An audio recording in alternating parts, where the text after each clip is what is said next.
and another thought about when you're doing this sort of look is you see how Carol has grouped this baby's breath over to one side, and then she's put the seed eucalyptus over to this side. When you take an item and you group it together, opposed to what we call spot and dot, put the baby's breath in the middle and then dots and things around it, you have more focal emphasis this way. And you can really enjoy the product better because it's grouped and it has more of a visual impact. It's just a much more European and a much more effective look to group some of your items. And then we did to go with this whole look, did a little cute little corsage for the lady, and a little daisy, and a little bit of baby's breath, and a cute little with the berries. We did for the man, a little boutonniere. We have a man here somewhere. Carl. Carl, come on out here. You're our man. Laura, look at him. Are you hurting? So he's got his little boutonniere, and Annie, she will put her on a little. So I'm gonna make, and then what's nice is these. Annie is our beautiful bride. Is our beautiful bride today. So I'm gonna make you guys a bouquet on stage here out of flowers. And I cut them already, kind of to the length that I need. But I just want to show you guys. Thank you. Very cute. When you're working with baby's breath and daisies, and mostly all the other flowers, I want to have it bouquet length, but I use it, when I do a bouquet, normally I do it full length. But what I do is I take all the extra stemage off. So you just have the pretty top. Because you want that length of stem to keep in the water until you're ready for the bride to carry. So you want to keep that length. So even with my greenery, I cut the long pieces. I keep the longest and just save the top. And so and the same thing with the daisies, I just had a little top. I just keep what's on top. So I don't leave anything down at the bottom, because if you left all that, you wouldn't be able to have it in a nice hold for your bride. So I'm going to make this, and I'm going to turn, as I'm making this, I'm going to just make a nice hand-tied bouquet out of all these normal things, which are carnations, white roses, daisies, baby's breath, a little mini pittosporum, and then the kicker to keep, because every bride likes scent, we're going to do some scented geranium. And that, you can grow that in your yard too. It smells wonderful. You can come up and smell it later. And a little berry. So using all of our things that were in here, and we're going to make the bouquet, and I'm going to turn it over to Stephanie while I'm making this, so we can keep moving. And she can talk about this. Yeah, absolutely. So my design style as a person and as a designer has evolved over the years. I started out as a very textural designer, more garden-like. And then as I've gotten older in the industry, my style has kind of gone towards more of a minimalistic, modern style. So I thought, there are people out there that have all these personalities, from vintage to elegant to modern. If it were my reception, I'm going to want something that's super interesting on the table, more of a conversation piece, but I still want it to be simplistic, which is something, as some of the audience members know, is a struggle for me, because I like complication. I like to make it complicated. So I really tried to learn how to simplify things. These are just some examples of centerpieces that you can do that have a little bit more of a modern edge that are very easy to do. This is a cylinder that you can certainly rent from your local florist or from Table of Contents in Raleigh has beautiful containers that's what she does, is rent containers. These are simply 4-inch bubble bowls that came from the Dollar Tree. Pat Murray, who's in the audience, assisted us yesterday. She's an AIP designer as well.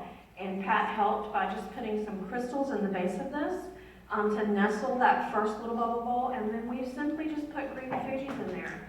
We did use some of these fabulous glue dashes,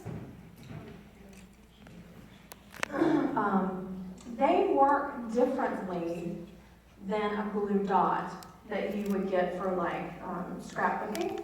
They're a little bit more sticky, but it's a product that's put out by Oasis, and they are fabulous. I get very upset if we don't have them in the design room. Not literally, but you know, we've got to make sure we have those because they're very useful. So we put some glue dashes in between these, and what that did was help them to stop moving around on us. You know, it gave it some stability. So that's just a really easy centerpiece, but it has a little bit of interest and a little bit of drama to it. This is a square cube, obviously, that I have taken some bullion wire, if you can see that little shiny right there, and just wrapped it around the whole thing like this about 4 or 5 times to give myself a grid. And then Carol brought some Iliagnus, and I stripped that down and just did a weaving pattern through the bullion wire and through each other to create a grid on top. And that allowed me to pave this back here, which is green-trick dianthus, some ranunculus, some Phalaenopsis orchid stems, and then to have a sheltering effect. Of course, this can be done in all different kinds of ways. You don't have to do all of this. It could just be this really cool little weaving on top of this and a few flowers popped over in the corner. You could even leave an open space on this side and even put in like a little candle. You know, I wouldn't do a floating candle, but you could sit a little couple of votive cups down in there for some interest. So there's lots of different ways that you can play with that. We do have a couple of bouquets that go with this section. The first one is just beautiful white and green. We have some steel grass that we've utilized in the top of it. Came into the design room yesterday. This was left from another program, and she was like, "Do you want to play with this?" I was like, "Oh God, you know I do." So what that does is it just gives it a lot of space. It gives it some pop, and it gives it some visual impact. Everything else in this bouquet is kind of grouped together, like I was talking about earlier.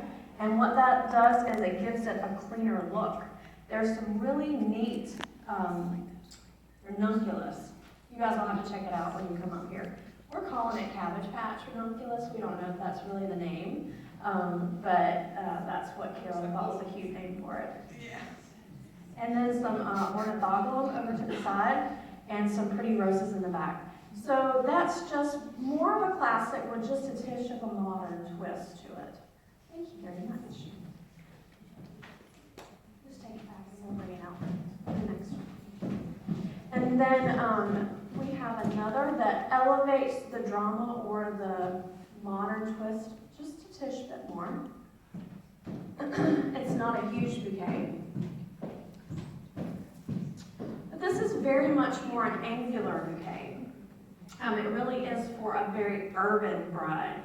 And this honestly is something that if you played with it and you wanted that style, you could do yourself. This is cardboard underneath here. I just pulled it out of side, inside the base box with the little dividers. I just took 2 of those dividers and put them together with the glue dashes. And then I took aspidistra leaves, which are those big green leaves, and I put them around it and secured it with glue dashes. And then I wrapped it with the bullion wire, just to give it a little bit.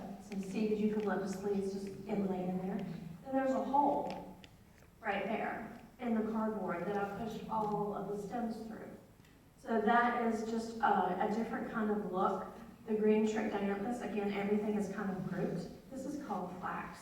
You can take it and make it into strips. It comes in a wide piece, and you just use your knife and strip it out. And it's very bendable. You can also get it to do more of a curve as well. It doesn't have to be angular. And then the aspidistra leaves in the back as well. You can trim those down with your knife. They're about this wide. So you want things to be proportional.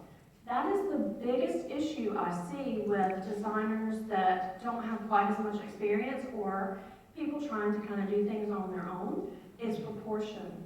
If you get things in the correct proportion within your container or within the bouquet, etc., That makes a huge difference. If I were to take a big aspidistra leaf like this wide and stack 3 of them up over there, it's going to be completely out of proportion.